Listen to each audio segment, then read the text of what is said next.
Hi അസ്സലാമു അലൈക്കും നമസ്കാരം. ഹോംലി കുക്കിൽ നിന്ന് ഒരു വെജിറ്റേറിയൻ ഡിഷാണ് കാണിക്കുന്നത്. പാൽക്കട്ടി കുറുമ അല്ലെങ്കിൽ പനീർ കുറുമ എന്നെല്ലാം പറയാം. എൻ്റെ വീഡിയോസ് ആദ്യമായിട്ടാണ് നിങ്ങൾ കാണുന്നതെങ്കിൽ ഒന്ന് സബ്സ്ക്രൈബ് ചെയ്ത് സപ്പോർട്ട് ചെയ്യണം. അപ്പോൾ നമുക്ക് വീഡിയോയിലേക്ക് പോകാം. പനീർ കുറുമ ചെയ്യാൻ വേണ്ടിയിട്ട് ആദ്യം നമുക്ക് സവോള വെച്ചിട്ടൊരു പേസ്റ്റ് റെഡിയാക്കി എടുക്കണം. അപ്പോൾ ഞാനൊരു മീഡിയം സൈസ് സവോള ഞാനിപ്പോൾ ഒരു മിക്സിയുടെ ജാറിലേക്ക് ഇട്ട് കൊടുക്കുകയാണ്. ഇതുപോലെ ഒരു പിടി മല്ലിയില വേണം, ഒരു 3 വെളുത്തുള്ളി അല്ലി, ഒരു ചെറിയ കഷ്ണം ഇഞ്ചി.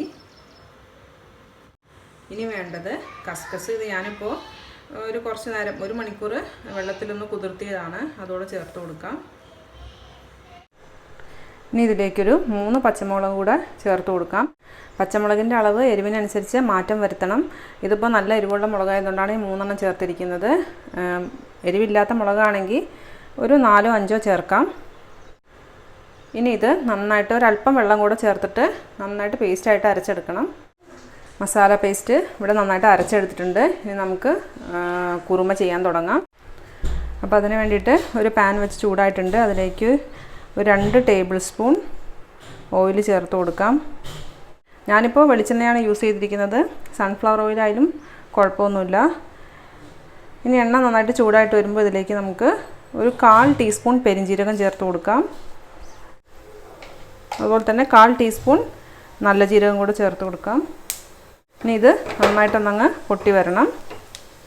അപ്പോൾ പെരിഞ്ജീരകവും നല്ല ജീരകവും ഇവിടെ നന്നായിട്ട് പൊട്ടി വന്നിട്ടുണ്ട്. ഇതിലേക്ക് നമുക്ക് ഒരു വലിയ സവോള ചേർത്ത് കൊടുക്കാം. ഇത് ചെറുതായിട്ട് അരിഞ്ഞാണ്, അതുകൂടെ ചേർത്ത് കൊടുക്കാം. ഇനി ഇത് നന്നായിട്ടൊന്ന് വാടി വരണം. സവോള പെട്ടെന്ന് വാടി വരാൻ വേണ്ടിയിട്ട് ഒരല്പം ഉപ്പ് ചേർത്ത് കൊടുക്കാം.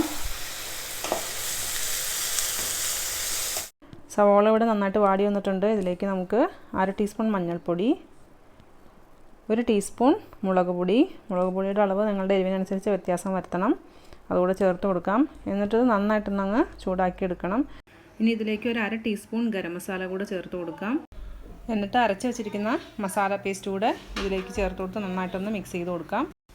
മസാല പേസ്റ്റിൻ്റെ പച്ചക്കുത്ത് നന്നായിട്ട് മാറുന്നത് വരെ നന്നായിട്ടൊന്ന് വഴറ്റി കൊടുക്കണം. മസാല പേസ്റ്റിൻ്റെ പച്ചക്കുത്തൊക്കെ മാറി നന്നായിട്ട് ഇവിടെ വാടി വന്നിട്ടുണ്ട്. ഇനി ഇതിലേക്കൊരു വലിയ തക്കാളി ചെറുതായിട്ട് അരിഞ്ഞത് കൂടെ ചേർത്ത് കൊടുക്കാം. ഇതിലേക്ക് ഒരു അല്പം വെള്ളം ചേർത്ത് കൊടുക്കാം, മസാല അടി പിടിക്കാതിരിക്കാനായിട്ട്. എന്നിട്ട് ഇതൊന്ന് മൂടി വെച്ചിട്ട് നന്നായിട്ട് ഉടഞ്ഞു കിട്ടുന്നത് വരെ വേവിച്ചെടുക്കണം. തക്കാളി ഇവിടെ നന്നായിട്ട് ഉടഞ്ഞ് വന്നിട്ടുണ്ട്. ഇനി ഇതിലേക്ക് ഉരുളക്കിഴങ്ങ് ചേർത്ത് കൊടുക്കാം. ഞാനിപ്പോൾ ഇവിടെ 2 ചെറിയ ഉരുളക്കിഴങ്ങാണ് എടുത്തിരിക്കുന്നത്. വലുതാണെങ്കിൽ 1 എടുത്താൽ മതി. ഇനി ഇത് നന്നായിട്ടങ്ങ് മിക്സ് ചെയ്ത് കൊടുക്കാം. എന്നിട്ട് ഇതിലേക്ക് തേങ്ങയുടെ 2ാം പാല് ചേർത്ത് കൊടുക്കണം.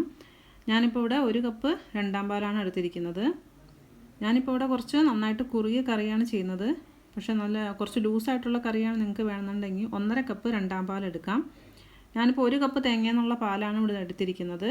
തേങ്ങയുടെ അളവ് കൂട്ടരുത്. 1 കപ്പ് തേങ്ങയിൽ നിന്ന് തന്നെ തേങ്ങാപ്പാൽ എടുത്താൽ മതി. അപ്പോൾ ഈ തേങ്ങാപ്പാലിൽ കിടന്ന് ഉരുളക്കിഴങ്ങൊന്ന് വെന്ത് വരണം. അതുവരെ നമുക്കൊന്ന് അടച്ചു വെച്ച് വേവിച്ചെടുക്കാം. ഉരുളക്കിഴങ്ങ് ഇവിടെ നന്നായിട്ട് വെന്ത് വന്നിട്ടുണ്ട്. ഇനി ഇതിലേക്ക് പനീർ ചേർത്ത് കൊടുക്കാം.